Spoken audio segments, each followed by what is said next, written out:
Well, welcome. I am really excited to bring on a special guest. And let me just get out of this. Apologies here. So, thank you all for tuning in. We are doing a We the People series with a very special guest, David Edwards, who I had an opportunity to meet because I actually engaged with him to set up a PMA and a 508. And I know this has been a hot topic, David. I'd love to first start and have you introduce yourself, because I know there's a lot of questions around this type of business, and this is part of the new economy that we're sort of laying out as many of us begin to realize that there's a different way, and this PMA, this private membership association, is part of that different way, as well as the 508 ministry church structure.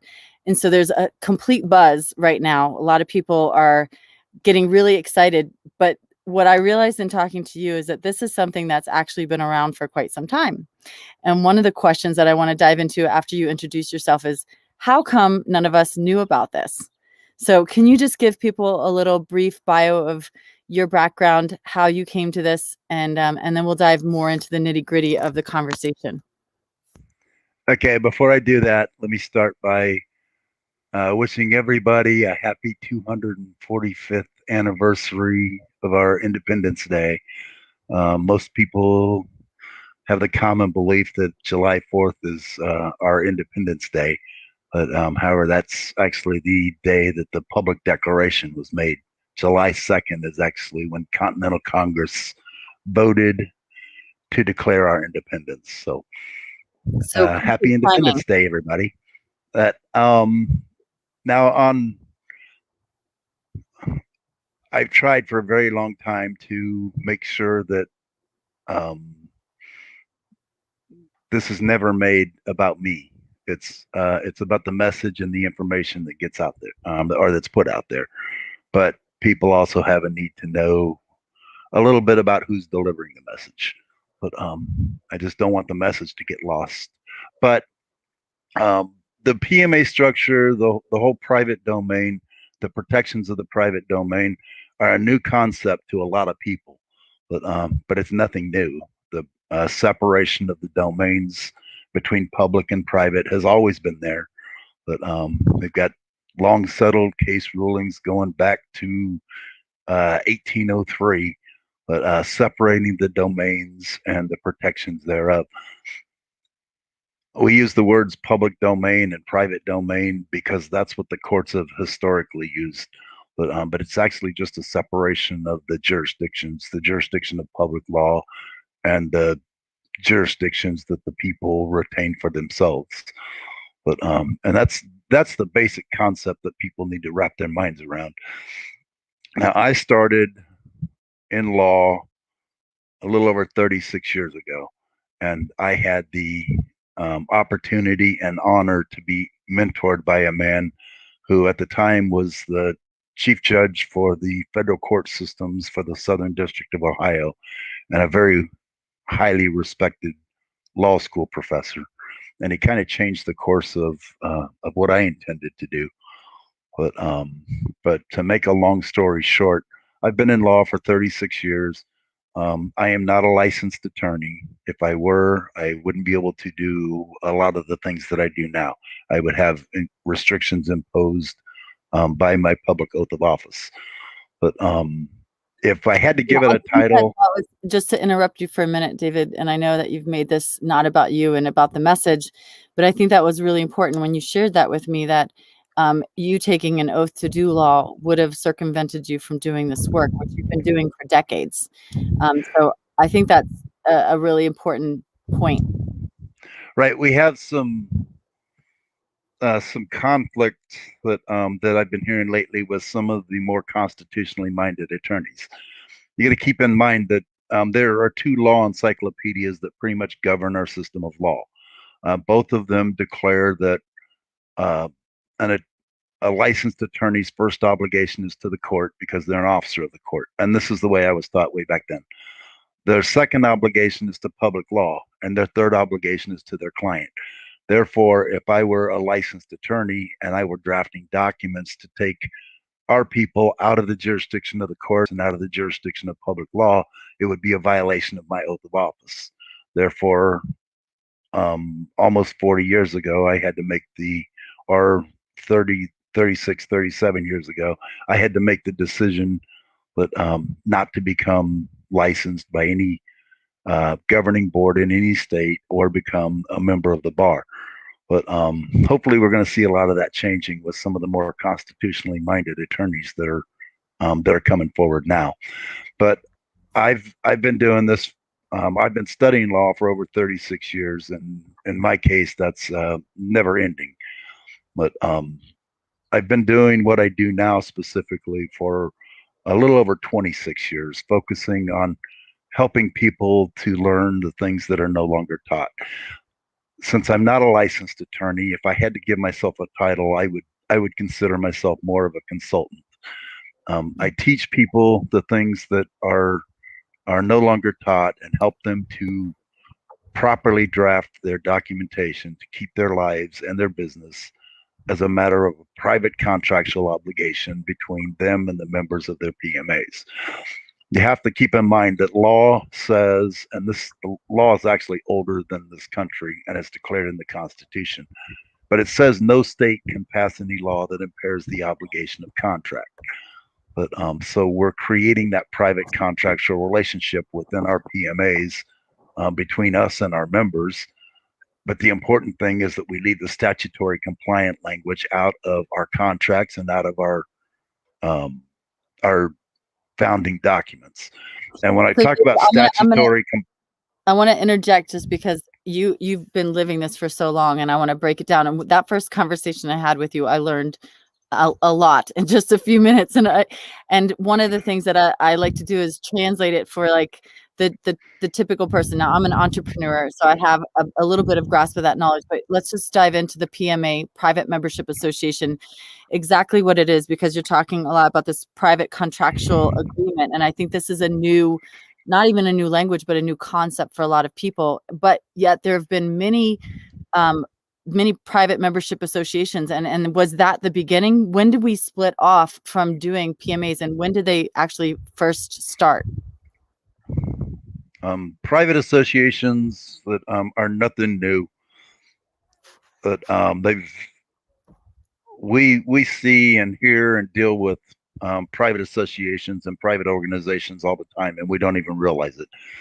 But you've got the NAACP, the Bar Association, the DNC, the GOP. They're all private, and the distinction between the private and public has kind of got lost with when people started being educated in a manner to believe that public law applies to all situations. Public law does not apply to your private contractual relationships or within your private associations. Now there is a limit to the protections, but it's pretty extreme, and we can go into that here in just a couple of minutes. But we have the ability to keep our private lives and our private business private. But and everything that I teach used to be common knowledge. Everybody knew that there were limits to government and limits to public law governance, but we're just not taught that way anymore. There used to be a requirement in every high school across the country to have civics before you could graduate high school. Well, classes like civics taught the people too much about the limits of government. So those have been systematically removed from high schools across the country and replaced with programs like social studies or government and government history. The majority of the people that I talk to today never had civics classes. Most of them had social studies. Yep. And they've lost so much in the education. They've lost so much in the education that used to be common. We've lost sight of the things that everybody used to know. Now, just because we're not taught those things anymore doesn't invalidate them. But law has not changed when it comes to the separation and the protections of the of the private domain or the separate jurisdictions. When we start talking about case law, we can go back to the early 1800s, but one of my favorite cases in case law history is Hale versus Hinkle from 1906. Now, if you go looking at the text of that case decision, it's going to be kind of confusing at first because it actually, to start with, it actually had nothing to do with the protections of the separation of the domains. But that's where the conversations led within the courts. And back then, the courts didn't guard their wording as much as they do now. But so within the text of that decision, it specifically says that no citizen owes any duty or obligation to the state or to his neighbor to disclose his private business. Well, that still stands today.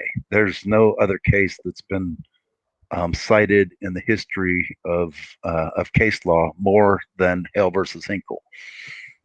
But those decisions still stand. That there are literally hundreds and hundreds of court decisions since then that have relied upon and reinforced the protections of Hale versus Hinkle.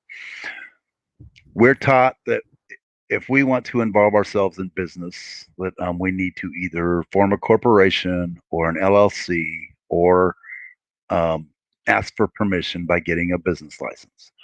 Okay, first you have to understand that the definition of license is written permission to do something that would otherwise be illegal. If we're going to ask for permission, then we're going to be required to comply with the terms under which that permission is granted. So we need to learn that we don't have to ask permission. We only have to have that permission if we're going to do business as a matter of public governance and public law. But otherwise, we should be keeping our business private.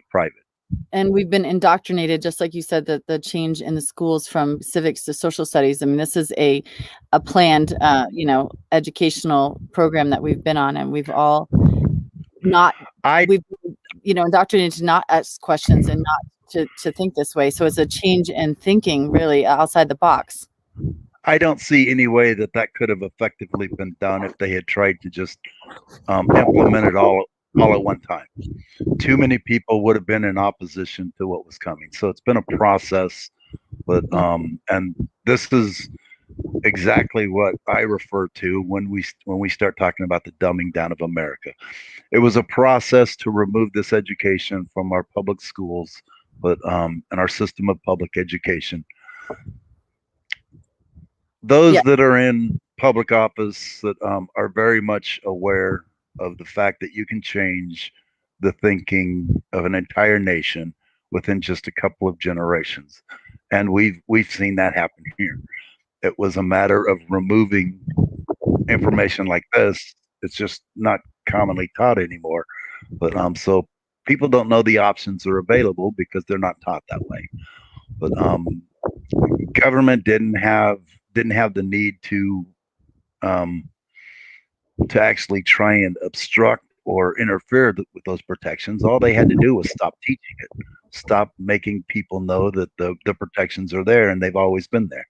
I get people almost every day that are asking about the PMA structure, that and they think this is a new concept. It's not something new. It's just not something you're taught anymore. Our protections have always been there. We have always had the ability to act in different capacities.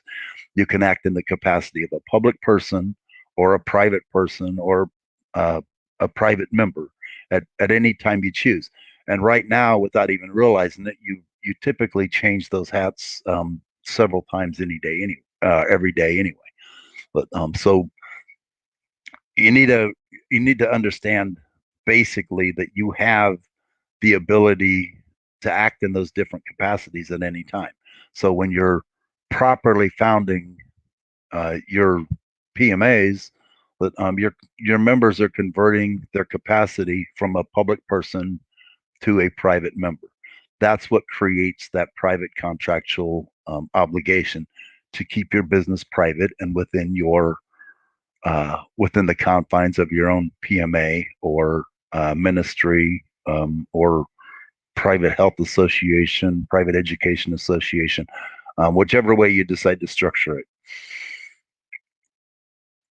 Um, David, can we hop into that? So, we had you do ours. I printed my docs, Haven Earth PMA and the Haven Earth ministry, which was the 508. Is this a good time to kind of go into the difference between the two? Because one thing that you said to me when we were talking about the church structure, and there's a lot of people that are pivoting in a lot of ways with their businesses, but also looking to put their investment into land and looking to relocate. And so I think the 508 in particular for us that are looking to build community and land was really relevant. Maybe that's not for everyone, but if we can break it down, like who would be a person that would want a 508 structure, and then who would be the person that would want a PMA private membership? Can every business owner turn their business into a PMA? And what's the difference between the two? For us at the Haven Earth, the way that you kind of consulted, and the one piece that really stuck out for me that you said when we were talking about, everybody thinks they should get a 501c3, right? Nonprofit. And just like what you said with the educational system, there was an intentional change in education when the 501c3s came out. I think you said in the 50s, and people right, don't even know 508 exists, and the churches are 501c3s are charities, not churches. And that right. really speaks to what's happening right now in the world when people are saying, why aren't the churches standing up to the tyranny? Well, it's because of the way their businesses are set up, or their structure is set up. Exactly.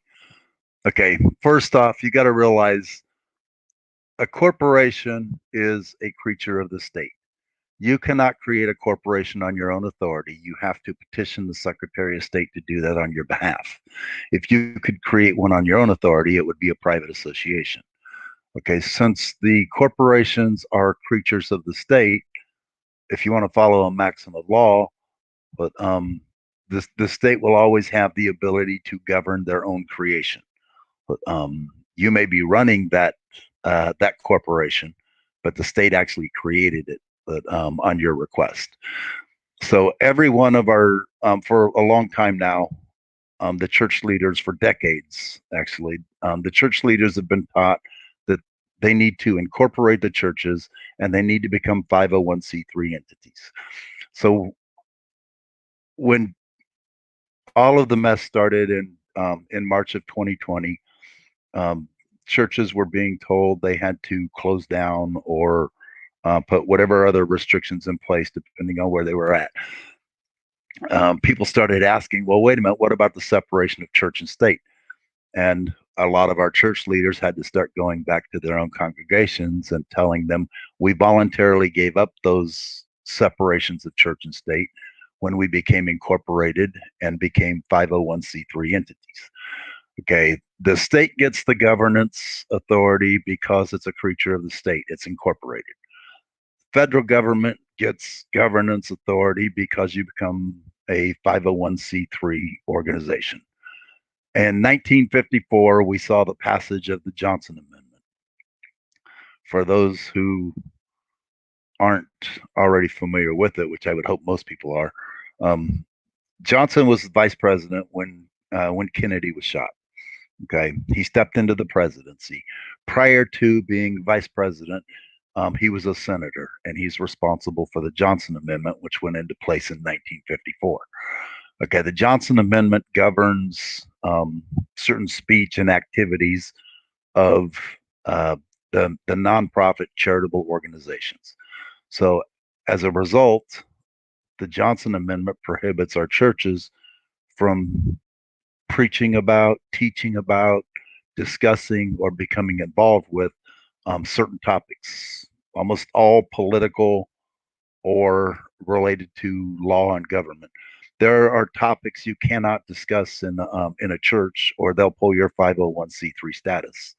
But the church leaders have been taught that they need to maintain that status, so they primarily so that they have the opportunity to receive donations and a tax deductible status, and they need to incorporate to invoke protections from liability and things like this.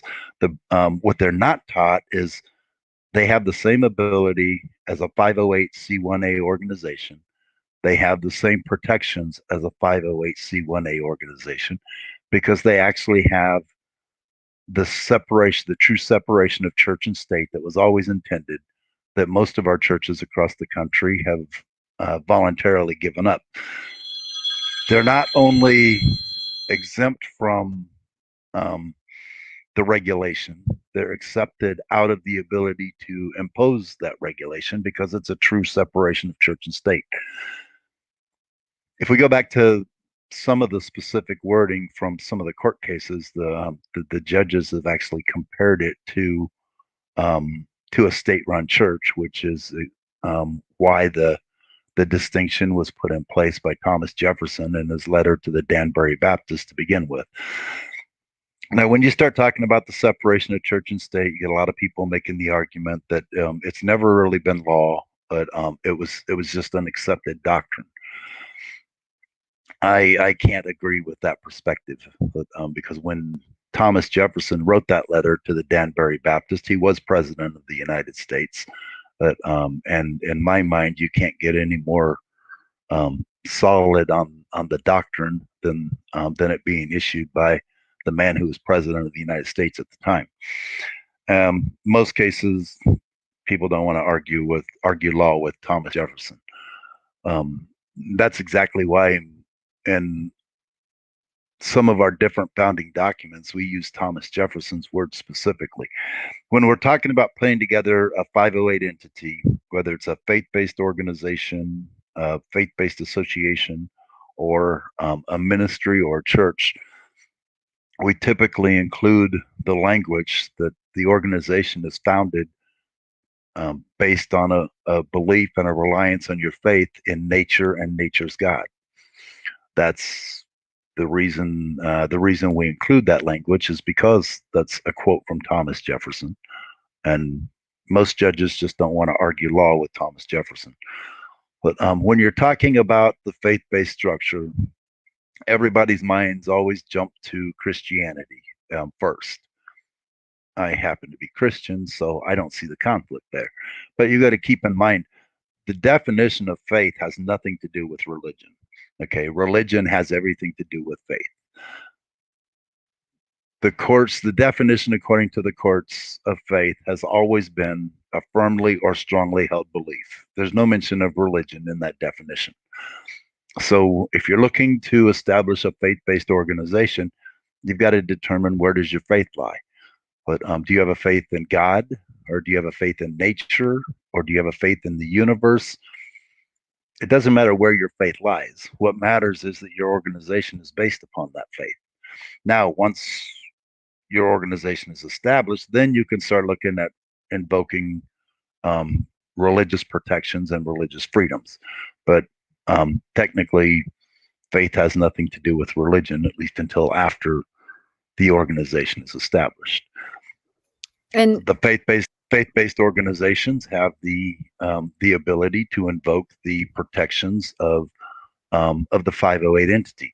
And most people, even after we have these conversations, don't realize when we talk about a 501c3 or a 508c1a, but those are just sections of law. They're all sections of Title 26 of the United States Code. Okay, they're also what governs the IRS activities. But with a 501c3, you have the ability to be tax exempt. Now, you still have reporting requirements every year, but you've been determined by the IRS to be tax exempt. You have to file the proper paperwork to be recognized as a 501c3 and be awarded that 501c3 status. When you're talking about a 508 entity, you're not asking their permission, but you're informing them that you're operating as a 508c1a. 508c1a is a mandatory exception. It's not an exemption, but they don't get to determine whether or not you're exempt. It's a mandatory exception. You're simply accepted out of the authority, but to impose that regulation and taxation to begin with. When we start talking about this distinction, but I refer quite regularly to the wording that's in the Texas state constitution to try and simplify that understanding. Now, this actually technically it applies to every state constitution, but in Texas, it's always been declared that everything within the Texas Bill of Rights is forever inviolate and it's accepted out of the powers of general government. Now, that means that they don't even have the power to discuss altering, amending the wording of anything in our Bill of Rights. It's just accepted out of their power. Well, it's the same thing when you're invoking the protections of a 508, that you're not working under an exemption, you're working under an exception. It's just not within their power and authority. A lot of people are of the mindset that they should be paying their taxes for the services government's providing, and they have no interest in getting out of finding a legal loophole to get out of taxes. Now, first off, I want to make clear, in my mind, if your whole purpose for forming a PMA is just to get out of taxes, but then you've already got the wrong mindset. But if you're operating a 508, that should be a benefit, not the reason for doing so in the first place. But it's not a legal loophole. It's a legal and lawful exception that they just don't have the authority or the power that to interfere with and regulate, but or to tax or impose taxation upon a 508 entity. But I love that as a clarification.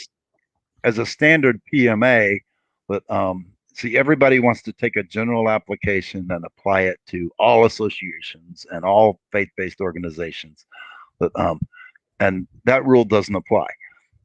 Your PMA could be structured as a 508 entity, but it could also be structured as a nonprofit association, a 501 association.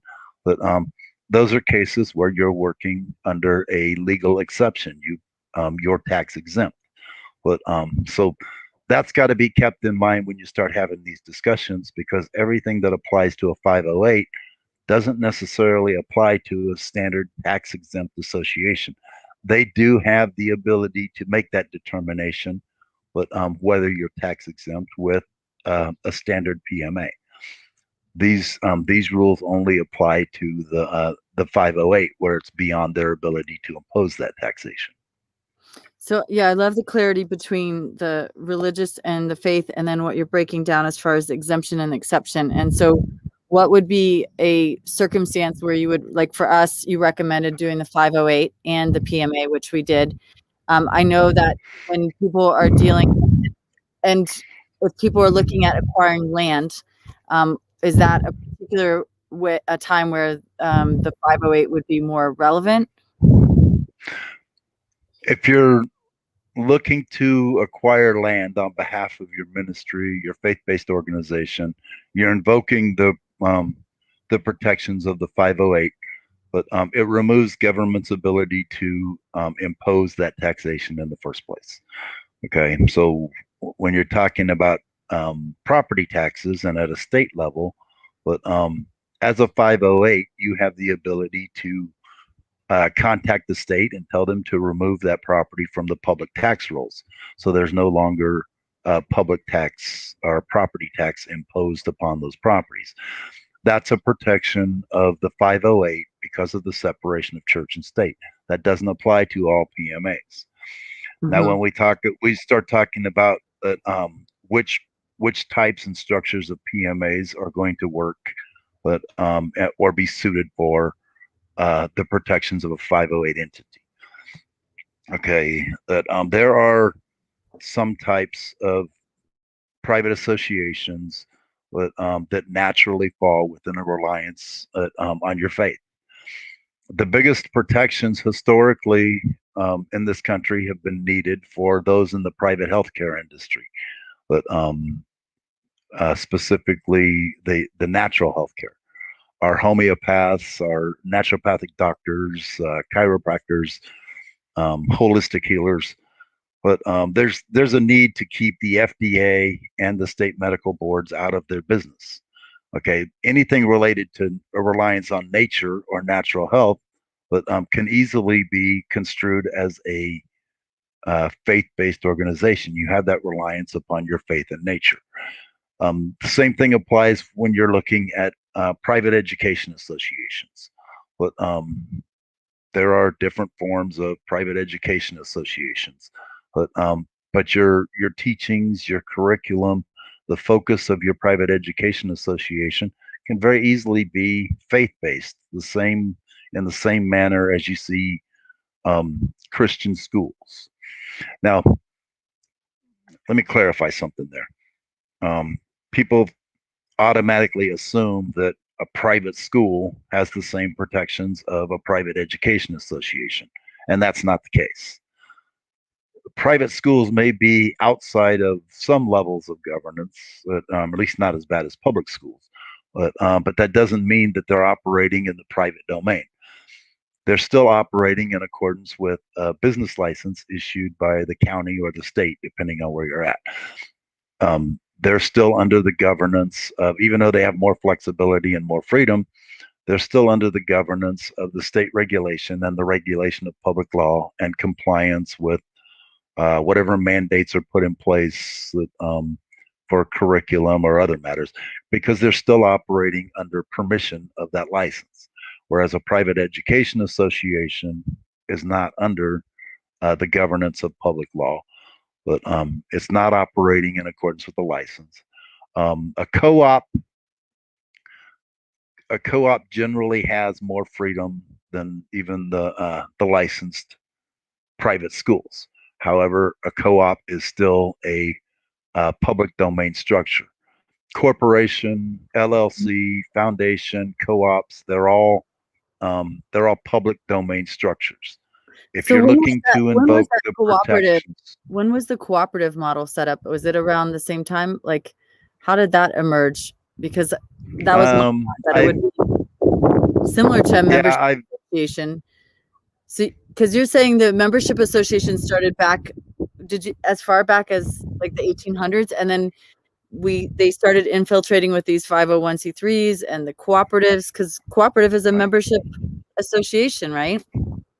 right, and the only problem with the cooperative that is that they're they unknowingly keep themselves under the governance of public law, and that's why the terminology of a co-op that has been considered to be a public domain entity. But they're either operating a co-op without founding documents or without a charter or bylaws, which in itself is still unusual, but it happens. Most of them have some kind of founding documents in place, but they're still giving governance to public law. They have not taken that co-op into the protections of a private association or a private domain.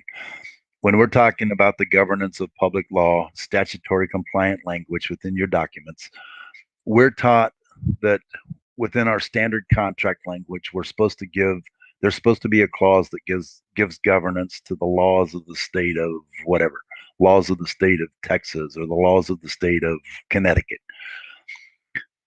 You can't have founding documents that are declaring that you're subject to the laws of the state and then come back later and say you're not subject to those laws. So if we include standard contract language, we're making our documents statutory compliant. And we're declaring within our founding documents that we are subject to that law. We need to learn to keep that statutory compliant language out of our founding documents and out of our associations. Hopefully I've clarified that without Yeah. confusing people. And so let's dive into who would be good if they have an existing business. Obviously, if you're starting a new business, but if you have an existing business, how would it be good to switch over to a PMA? Why would you do that? And is that an easy thing to do? Okay.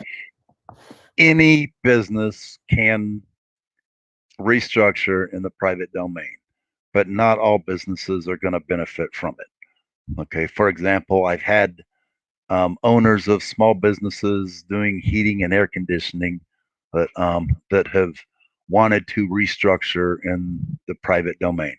But so far in every one of those cases, I have recommended against it, but and that's only because it would make things too difficult for them to do business. They still can't get the freon that they need for the air conditioners without a license. But so Got it. there are some situations and scenarios where it's going to benefit you to keep your business private. Most cases, I mean, to keep your business public. But in most Public. cases, it's going to benefit you to keep your business private. And sometimes it'll benefit you to maintain a public side and a private side. And you're the only one that can determine for yourself which structure is best for you. So let's talk about that David, a little bit more. yeah, and also I know like one of the things as far as having a PMA with Mike Renegade Ranch, I mean that Right. what can they come in and tell you can and can't do? I mean, I was a cafe owner in the past. There's a lot of lists of things that we have to when we're public adhere to. And also the other thing that you had mentioned, and I don't know if this is the PMA or the 508, are they state by state or is it federal? Is this something that's international? We've got a lot of people tuning in from an international market. Is this specific to the US? And how do we work around those jurisdictions of when we're a public business? Okay, first, before I go into um, the the discussion of state lines, but okay, we'll go into the discussion of state lines because I just lost my train of thought. That just completely left my head. We'll come back. Oh, okay, I know what I was going to say, but the protections of the private domain and the private associations have a limit, but those limits are pretty extreme. So, but in using the wording of some of the older court decisions, but as long as your association is not engaged in activity that creates a clear and present danger of a substantial evil, then the state cannot get involved in the internal activities of your association. Okay, so the state does not have the ability to determine for themselves what they consider a substantial evil.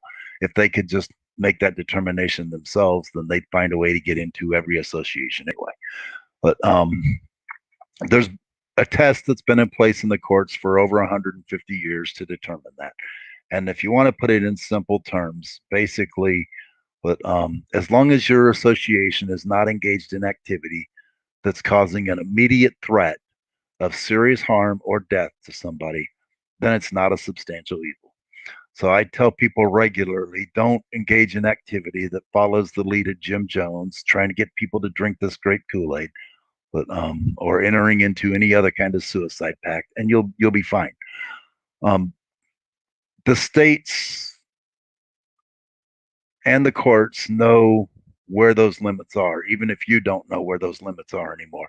And there are lines that they will not even attempt to cross unless they can rely upon statutory compliant associations to get involved with that business. Outside of a statutory compliant association, you're going to have to cross that threshold of substantial evil, and it has to be a clear and present danger of a substantial evil, but before they can get involved according to law. Now they won't tell you that. They'll tell you that they have the authority to impose public law, hoping that you're going to comply with it instead of standing up to them. And most of the people at the enforcement level on the streets don't know any more about these protections than you do. I spent during that same time that I was studying law, I spent 18 years as a cop. Now I knew we had private clubs that didn't hold liquor licenses, and we could not go into those clubs unless we were called. I didn't understand why at the time, but I knew that we had restrictions. If I went to do a bar check as a police officer, any bar within our jurisdiction, I can go into that bar at any time that I want, day or night, whether they're open or closed. I can go anywhere within that bar, but their offices or wherever, because they have a liquor license issued by the state. We call them permit holders checks. Well, as a young cop, I was told very early on there are clubs that do not have liquor licenses. They're private clubs, and we do not have the authority to go in and do a bar check. But we do not have the authority to even enter onto their property unless we're called there or unless we have a warrant. But I didn't understand it at the time, but that was my first real exposure to the private organizations and the private clubs and the power of doing business without that publicly issued license. Now, David, as I've been But exposed to this a little the bit more, what I, there, can you give some examples? Because there have been businesses, there are groups of people that have been using this business structure. You outlined a few of the bigger ones, the banks and all of those, like the bar, the GOP, the DNC, but there's other businesses, golf clubs. I know that there's some, I've gone to different places where you have to sign in as a member, and it's not that it just hasn't been well known. the private drinking clubs, private golf clubs, cigar clubs, anywhere that requires a membership has the ability to keep their business within the privacy of their association, as long as their founding documents are not statutory compliant. Now, when we were talking a minute ago about the businesses that may not benefit from moving to the private domain, that kind of leads into a discussion about some of what's happening. We're seeing it in a lot of different areas across the country, but right now the biggest need is in California and a couple of the states that are trying to become more restrictive. We're seeing bar and restaurant owners that are still told they have to close down, or some of them are allowed to open, but with ridiculous requirements. But so we're seeing that a lot of the restaurant owners are now looking to restructure their restaurants as a private social club so they can invoke these same protections. Everybody that's coming in there that becomes a member of the private social club. Okay, in Texas, we have 254 counties. 46 of those counties are designated as dry counties. Back when prohibition ended, the ability to um, restrict the sales of alcohol was pretty much passed from federal government down to the state levels. And then the states passed that on to their own individual counties to determine the dry counties.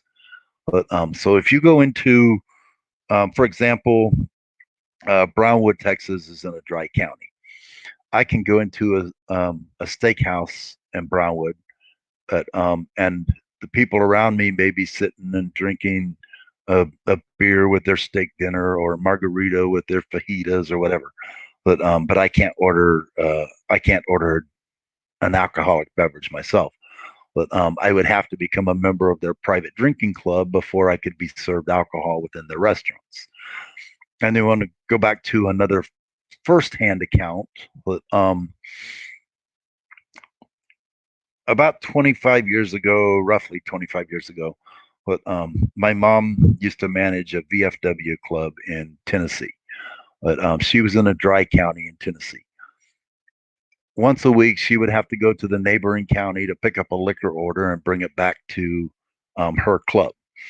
And she called me one day and said, I don't understand why I have the only bar in the county that can sell alcohol. Every other bar in the county would sell you what they call setups. If you wanted to drink in one of those bars, you had to buy their setups, but you had to bring your own alcohol to add to your drinks. And she was confused as to why she had the only bar that could sell alcohol. Well, it was a VFW club. Now, technically, if the state had pushed it, they probably could have gotten some level of jurisdiction because it's still an incorporated entity, but even though they're operating without the requirements of a license. But as far as I know, those paths of intrusion were never followed up on or never taken. But the city or county city police departments or county sheriff could not come into her club whenever they wanted. The doors are locked. The only way you're going to get into the club is if you're a member. She has that private contractual obligation with her members, but and the state can't interfere with that. As long as she's not crossing the threshold of a substantial evil, she can serve alcohol to any member that comes in into her club. And that's the same way a lot of these restaurants that are restructuring as private social clubs are starting to operate. Anybody Yeah. that comes into that restaurant is going to become a member of the private social club, but so that Right. they fall under a private domain relationship instead of a publicly governed relationship. Now, David, if we look at this historically, and there's an educational or a learning curve here, it's a teachable moment because there are people that have been leveraging this PMA, private membership association model. What do we look at historically? The people that have known about this and the ones that haven't. Now, there's a group of us that are getting educated, and so many of the things that we've been participating in, yoga studios, co-op, you sign in, you become a member, but haven't had the legal structure. We're talking about implementing, turning it into the legal PMA entity to benefit in the way that many other groups have been benefiting from historically. Historically, the biggest need for these protections, I mean, we've back since the days of prohibition being lifted, we've commonly seen what gentlemen's clubs, cigar clubs, golf clubs. But historically, the biggest need for these protections that have been primarily with the natural health care fields. Okay, we're seeing once again we're seeing the FDA getting more aggressive with attacks on homeopathy, but trying to restrict the availability of homeopathy. But that's where the biggest protections have always been needed historically. But we see some other areas, but it's not as prevalent. But you would But agree that we there were there have been certain groups of people that have been using this model and leveraging it quite well. Where Well, you want there's to start going back through history, but the civil rights movement in this country is the result of the efforts of a lot of people, a lot of different organizations. But when you start looking at the protections, but the private associations were most heavily litigated during the 50s and 60s, and actually became a cornerstone of our civil rights movement in this country. At one point, the state of Alabama tried to order the NAACP to turn over their membership rosters to the state. Okay, for mm, obvious reasons, the NAACP didn't want the state to know who their members were. The state courts told the NAACP, if you're going to be doing business in Alabama, you're going to have to comply with state statutes. Well, the Supreme Court didn't see it that way. The Supreme Court basically told the state of Alabama, you guys need to stay in your own lane here. You're exceeding your jurisdiction. You do not have the authority to interfere with the business or the activities of a private organization. You do not have the authority to demand their internal documents. But it's their business. It's their business activity. They haven't crossed that threshold, so it's just not within your jurisdiction or authority to make those demands. That set a precedent for everything that would come after that case that when it concerned the civil rights movement, and they didn't intend for the civil rights movement to be based upon the protections of the private domain and the private organizations and associations, but that's the way it played out, and we would have never had the success in this country that we saw with the implementation of the civil rights movement had it not been for the private organization standing up and taking a stand and telling government, stay out of our business. It's private business. thank you for that. That made a lot of sense. And so we're at the top of the hour. I want to give people how to get in touch with you, but also, what would you say is the relevance of entrepreneurs and business owners at this particular time in history, moving into this PMA model based on what you just shared with the civil rights movement? I think that this is a time where we the people need to step up, stand up, and take back not just the knowledge of it, but actually the infrastructure. Well, if we want to start having that discussion, then we have to go back to a generalized discussion of what we saw across the country in 2020. Okay, but January, February of 2020, I would still have been saying that requiring the people of this country to be locked down and only essential personnel being allowed to move through freely is not something we're ever going to see in this country. It wouldn't have surprised me coming from China, but at the time I didn't think that it was even a possibility that it could be accomplished in this country. And then we get to March of 2020 and we start seeing all of the lockdowns and the government overreach, government deciding for themselves that they have authority that they were never given. And at the time I saw this, okay, first, when I was a kid and went in the Army, I took an oath to the Constitution. Well, I took that same oath again at the police department. When I went into the National Guard, every public office I've held, I've taken that oath. But so from the beginning, I saw it as an aggressive attack on our liberties. But I didn't see it as a public health concern.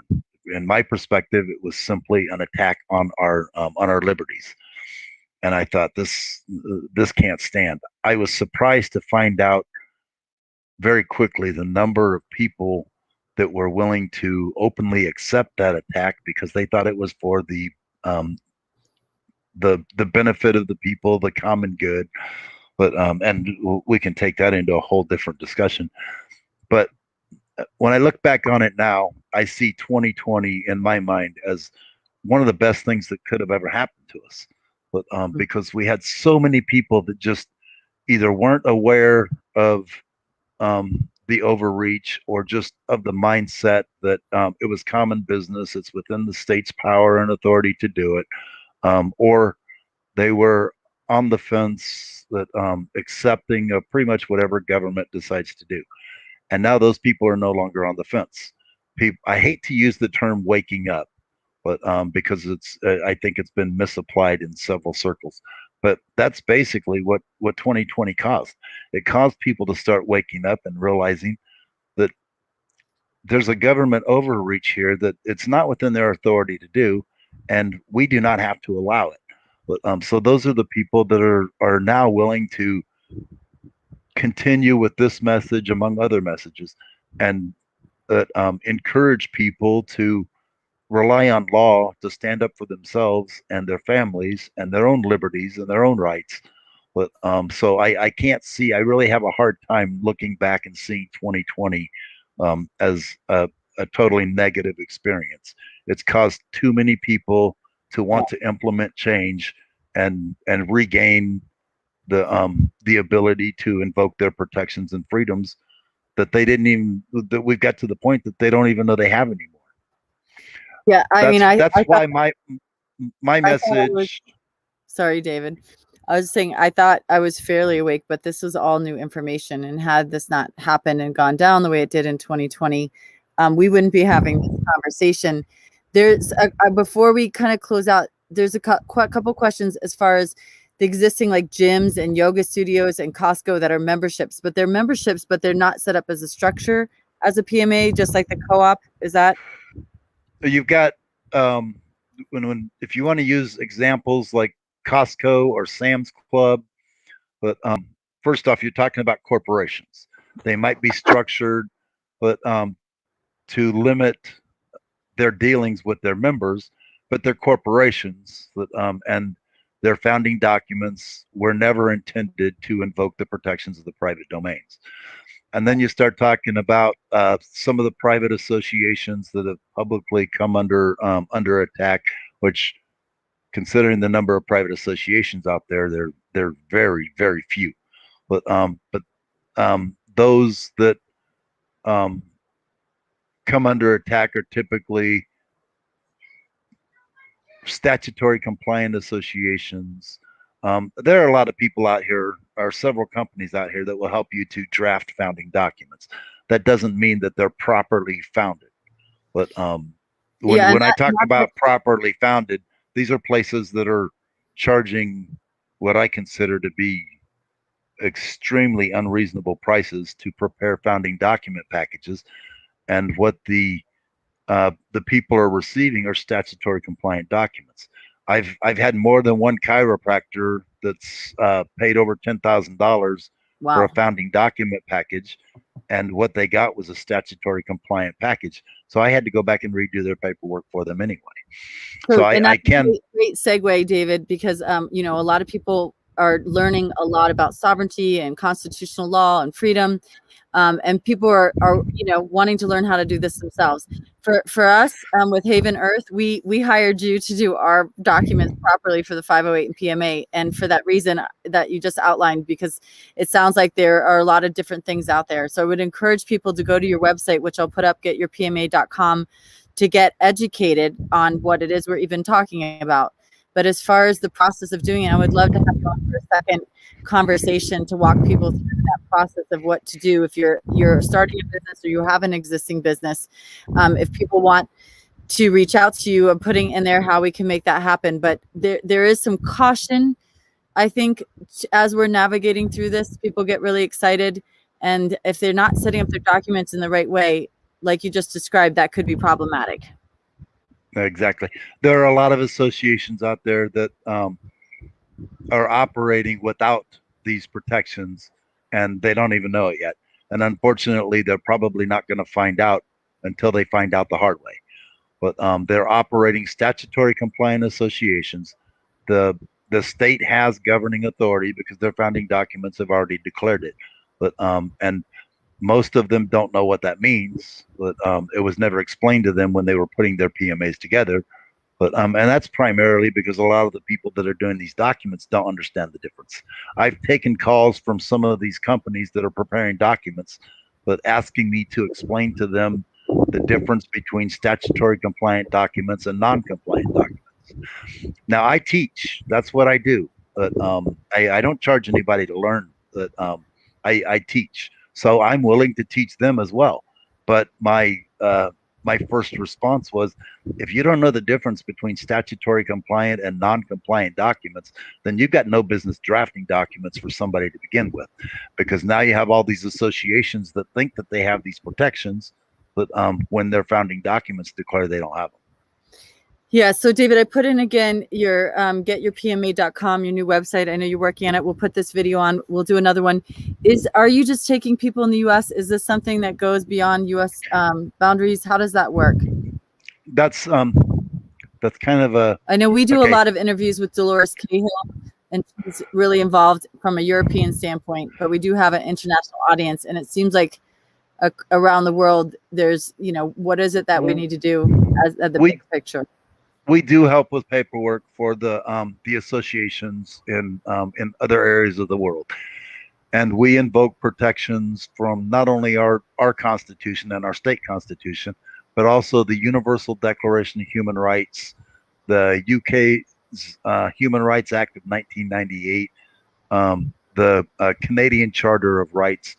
We invoke these protections within our standard paperwork.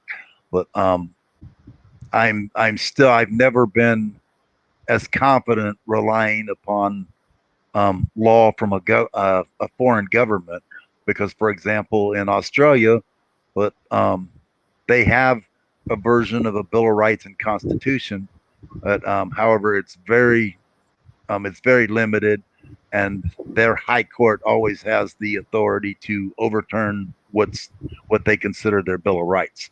So you have protections that you can invoke in different countries around the world. Most any country that's a signatory to the Universal Declaration of Human Rights, which is pretty much any country you're going to find on the internet anyway. If it's a country that's small enough that they're not a signatory to the UDHR, then they're probably not given internet access by their governments anyway. So, Yeah. Invoking those protections at an international level is important, especially if you're doing business online, because you don't always know who you're talking to on the other end of the computer. Our natural health care professionals may be talking to people from the UK or from Canada, but and not even realize that initially. So we need to invoke those protections outside of the US as well. Well, we're at the Now, top of the hour, David. one of the, Go ahead. Last thing. I'll make this quick. a very common question is what happens if we're moving to another state. Okay, you got to keep in mind the state makes no difference. That those invisible lines dividing the states that remain invisible and are pretty much non-existent for these purposes because you're not governed by state laws anyway. So That's for what's both the valid? PMA and the 508 for both, correct? Yes, yes, you're not governed by public laws of any individual state. Therefore, the state you're operating in makes no difference at that point. But at least in the U.S., all the states entered on equal footing, and they have the ability to regulate that commerce within their own states. But however, you're not operating in commerce; it's a matter of private contract. But the state laws don't determine that your abilities or your restrictions anyway. So the state lines just kind of disappear. Well, David, this has been incredibly informative, and I love your passion for educating and your commitment to doing that. Thank you for everything that you've done for decades now. I put up the website for anyone that wants to learn more. You can go to getyourpma.com. Or nope. Let me say that the right way. I put it in the comments the right way, but get your PMA. Yeah, getyourpma.com. I thought there was a now in there, but that's more my operation. Right now. Right. I want Right to now. encourage entrepreneurs out there to really look at this business model, and we'll do another conversation. I really appreciate your time and your dedication to this. It was perfect timing for us to do this here on the real Independence Day, July 2nd, 2021. So it's such an honor and privilege to be with you, David, and to be working with you on this for my own businesses and how we're setting things up. So thank you again for everyone for tuning in, and thank you, David, for your showing up and being here and sharing your wisdom with us. I really appreciate it. I'll look forward to future podcast, however we refer to them. But Yeah. I also want to thank you for your involvement in this because you're playing a big part in spreading the message, whether the people take advantage of it or not. It's something everybody needs to know they have the ability to invoke. So thank you for continuing to spread the word and helping to educate the people. Well, thank you. It's my own process, and I really want to thank Renette Seenum in Nevada City and Michael for Renegade Ranch for introducing us and paving the way. And that's what it is right now. We're the ones that are somebody's got to step up and lead the way. So I'm happy to be sharing my process on the journey, and I'm very excited that we're able to collaborate in this. So thanks everyone for tuning in. Thank you again, David. Have a great Independence Day weekend, everyone.